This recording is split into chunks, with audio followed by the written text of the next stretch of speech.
Saudaraku yang diberkati oleh Tuhan kita Yesus Kristus, baiklah kita akan membaca Alkitab yang terdapat di dalam Kitab Imamat pasalnya yang ke-25 ayat 23 sampai 28. Untuk pembacaan ini saya akan membacakannya kepada saudara sekalian dengan judul perikop penebusan tanah. Tanah jangan dijual mutlak, karena akulah pemilik tanah itu, sedang kamu adalah orang asing dan pendatang bagiku. Di seluruh tanah milikmu haruslah kamu memberi hak menebus tanah. Apabila saudaramu jatuh miskin, sehingga harus menjual sebagian dari miliknya, maka seorang kaumnya yang berhak menebus, yakni kaumnya yang terdekat, harus datang dan menebus yang telah dijual saudaranya itu. Apabila seseorang tidak mempunyai penebus, tetapi kemudian ia mampu sehingga didapatnya yang perlu untuk menebus miliknya itu, maka ia harus memasukkan tahun-tahun sesudah penjualannya itu dalam perhitungan, dan kelebihannya haruslah dikembalikannya kepada orang yang membeli daripadanya, supaya ia boleh pulang ke tanah miliknya. Tetapi jikalau ia tidak mampu untuk mengembalikannya kepadanya, maka yang telah dijualnya itu tetap di tangan orang yang membelinya sampai kepada tahun Yobel. Dalam tahun Yobel, tanah itu akan bebas dan orang itu boleh pulang ke tanah miliknya. Saudaraku yang diberkati oleh Tuhan kita Yesus Kristus, tentunya pada saat ini kita patut bersyukur dan berterima kasih kepada Tuhan, karena di mana Tuhan memberikan kita kesempatan untuk boleh membaca Alkitab serta akan mendengarkan sabda firman Tuhan, bahkan nantinya kita akan merenungkan sabda firman Tuhan itu dalam kehidupan kita bersama-sama. Karena kita tahu bersama di luar sana ada begitu banyak orang yang rindu untuk membaca serta mendengarkan sabda firman Tuhan, tetapi karena tubuh yang kurang sehat atau yang kurang baik, sehingga mereka tidak berkesempatan.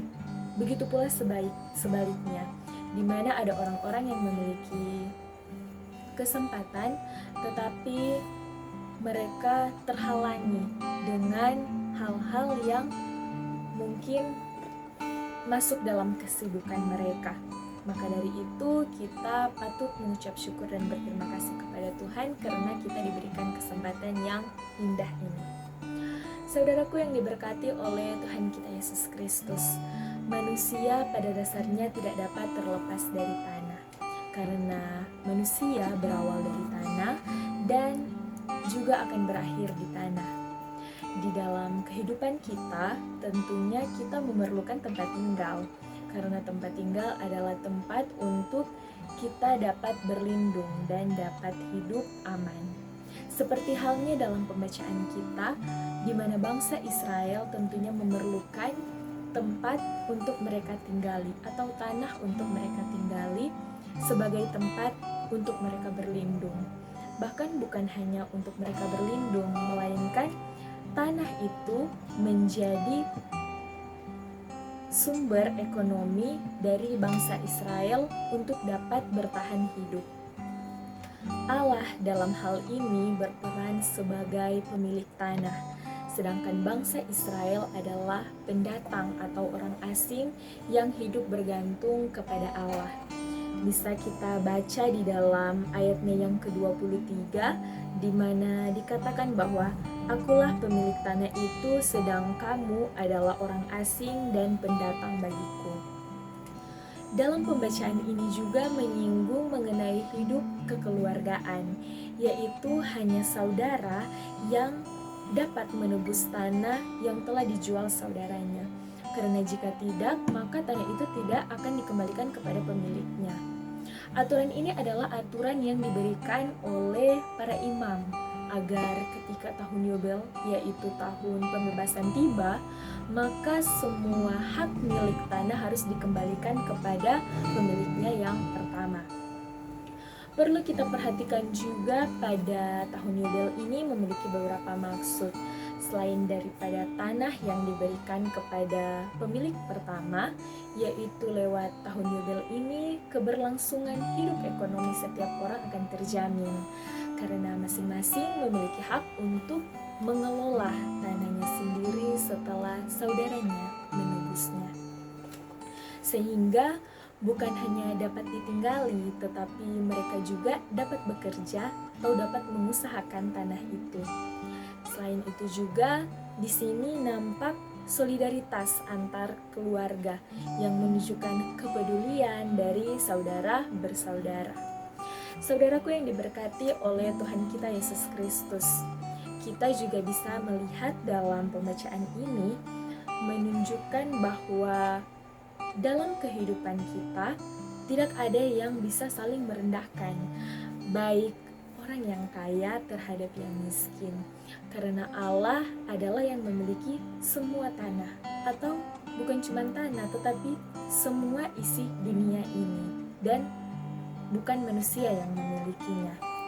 Sebagai manusia, kita tentunya memiliki kerabat atau saudara yang menjadi orang yang lebih dekat dengan kita, yang melekat dengan kita daripada teman-teman kita atau sahabat-sahabat kita. Karena ada suatu ungkapan yang mengatakan ketika teman meninggalkan kita, maka di situ ada sahabat. Jadi ceritanya sahabat itu ada dalam suka dan duka kita. Bahkan mereka yang lebih tahu tentang kehidupan kita.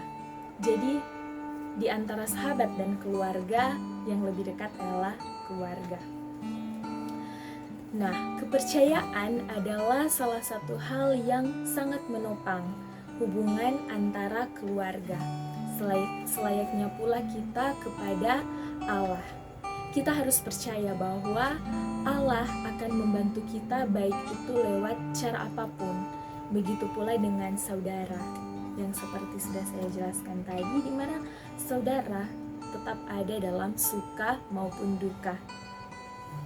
Ketika saudara kita tidak menebus tanah milik kita sama seperti perintah dalam pembacaan ini, maka Allah memberikan kita kekuatan untuk dapat mengusahakannya dan mengandalkan Tuhan. Saudaraku yang diberkati oleh Tuhan kita Yesus Kristus, pembacaan ini bukan hanya berbicara mengenai situasi di zaman Israel, tetapi juga berbicara dengan zaman sekarang. Berbicara mengenai keluarga di zaman sekarang, tentunya kita akan melihat ada begitu banyak pertentangan yang terjadi.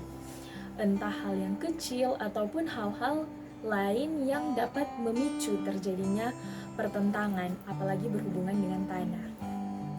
Maka akibatnya mereka yang saling bersaudara itu dapat terpecah-pecah, bahkan menyimpan dendam satu dengan yang lain hanya karena tanah atau hal-hal kecil lainnya. Bukan hanya keluarga, tetapi saat ini kita juga melihat ada orang-orang yang menjual tanah dengan harga yang tinggi, dan harga itu bukan asal-asalan. Kita harus ingat bahwa Allah adalah pemilik tanah untuk selama-lamanya. Kita semua adalah orang-orang yang diberikan tanggung jawab dari Allah untuk mengusahakan tanah milik Allah sebaik-baiknya selama kita masih hidup. Dalam mengusahakan tanah itu, janganlah ada sikap serakah atau mengambil keuntungan yang lebih, yang menimbulkan pertentangan, bahkan perkelahian antar sesama ataupun saudara bersaudara. Dari sikap kita yang mengusahakan tanah dengan sebaik-baiknya, maka kita dapat berhasil dalam bidang ekonomi, baik itu untuk diri kita sendiri, keluarga, bahkan masyarakat kita. Perlu ditekankan pula bahwa kita hendaklah untuk saling tolong-menolong sebagai saudara bersaudara, bukan saling mengambil keuntungan satu dengan yang lain. Solidaritas antar keluarga perlu terjalin dalam kehidupan kita, agar kehidupan kita tidak menjadi sia-sia dengan hanya ada pertentangan antara saudara bersaudara ataupun antar sesama kita. Kiranya dengan pembacaan Alkitab dan perenungan firman Tuhan ini, kita dapat ditegur dan dapat melakukan hal yang sesuai, yaitu tetap menjaga solidaritas, kedekatan antar keluarga, saudara bersaudara, tidak menimbulkan perkelahian, tetapi saling menopang satu dengan yang lain. Bahkan kita sendiri bertanggung jawab atas tanah yang diberikan Allah untuk dapat kita kelola sebaik-baiknya, untuk dapat kita usahakan sebaik-baiknya. Tuhan senantiasa memberkati kita semua. Demikianlah firman Tuhan. Amin.